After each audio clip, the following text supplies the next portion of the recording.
बिस्मिल्लाहिर्रहमानिर्रहीम। मैं सरअज़मत Pakistan native textile institute के प्लेटफॉर्म से सीनियर ट्रेनर।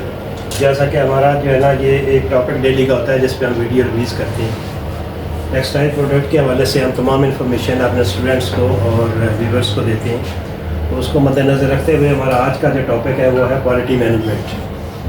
क्वालिटी मैनेजमेंट में जो है हमारे दो डिपार्ट होते हैं, एक क्वालिटी एश्योरेंस और दूसरा क्वालिटी कंट्रोल। जो क्वालिटी एश्योरेंस की रिस्पॉन्सिबिलिटीज़ होती हैं वो ये होती हैं कि उसने मेक श्योर करना होता है product from start to end per measurements के उसमें कोई प्रॉब्लम ना आए। उसने पहले सॉल्यूशंस बताने होते हैं और प्रिकॉशंस उसने देनी होती हैं। अगर कोई प्रॉब्लम आ रहा है तो उसको प्रॉब्लम आने से पहले उसको उसके जो रिजॉल्विंग उसके एस्पेक्ट्स होते हैं वो बताने होते हैं, उसकी करेक्टिव मेजर्स बतानी होती हैं कि वो प्रॉब्लम आए ही नहीं।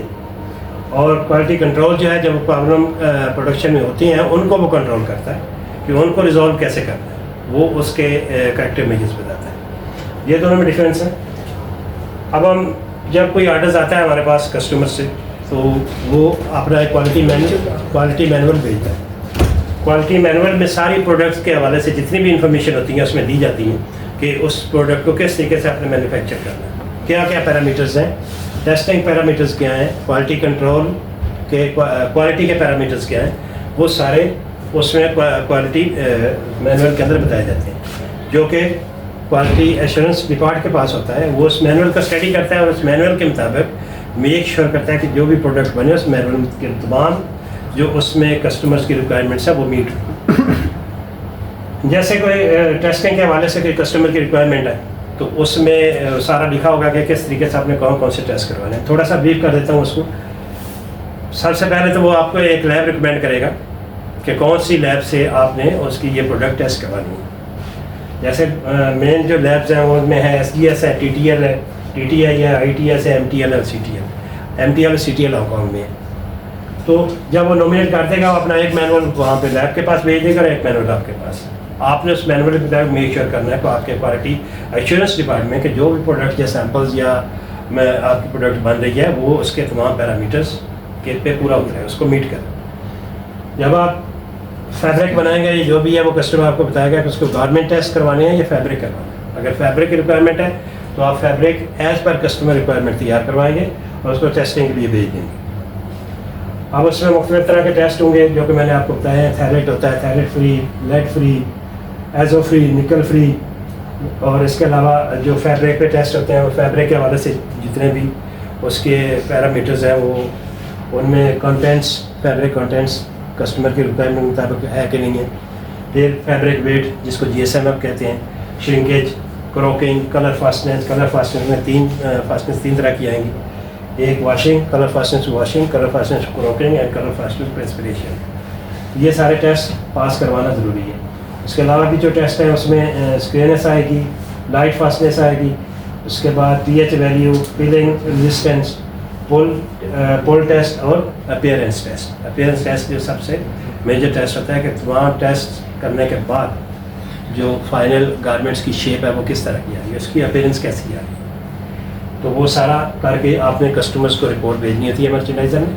Once the customer approve that report and your product meet the customer's requirements, then your products will be passed and you can ship the goods. Otherwise, if any test will fail, you will get fail, then you have to retest and wait for the approval of that test which have been failed unless it is passed. When it is passed, then you are allowed to ship the goods.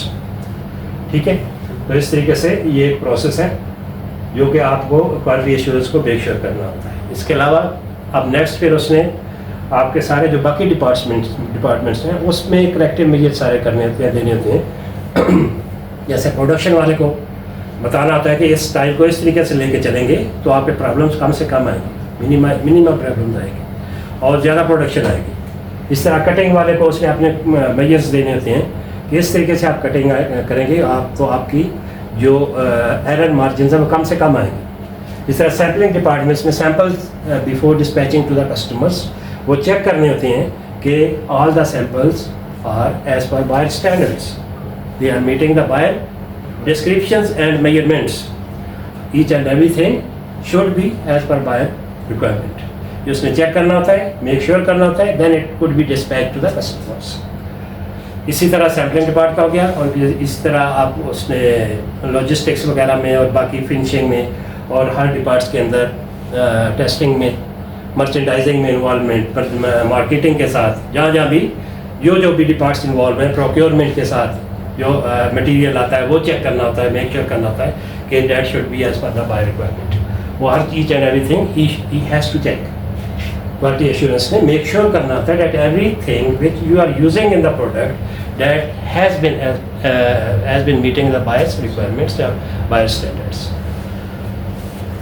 अब quality control ने क्या करना होता है? Quality control ने देखना होता है कि जो प्रोडक्शन के अंदर जो भी प्रॉब्लम्स आ रहे हैं, इन लाइन, ऑफलाइन या फिनिशिंग के दौरान, हाउ टू करेक्ट दैम। जो प्रॉब्लम्स आ रहे हैं उनको करेक्ट कैसे करना है, how to take the corrective measures, उसने उनका सॉल्यूशन बताना होता है और उनको मेक श्योर करना होता है कि वो प्रॉब्लम फाइनल प्रोडक्ट में ना जाए।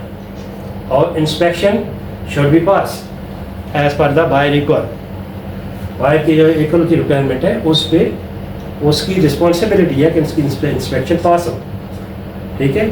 और मिनिमम उसके जो प्रॉब्लम्स हैं वो प्रोडक्शन जब चल रही होती है तो उसमें मिनिमम प्रॉब्लम्स हैं। कई प्रॉब्लम्स आते हैं कि has to jump over there और उसको उसका सलूशन बताना है कि इसको इस तरीके से इन प्रॉब्लम्स को रेक्टिफाई करना है। He has to rectify those problems with help of production team. तो ये डिफरेंस है दोनों में। तो दोनों का मकसद एम सेम कि दोनों ने एश्योर करना है कि जो कस्टमर के पास जो प्रोडक्ट जा रही है दैट शुड बी प्रॉब्लम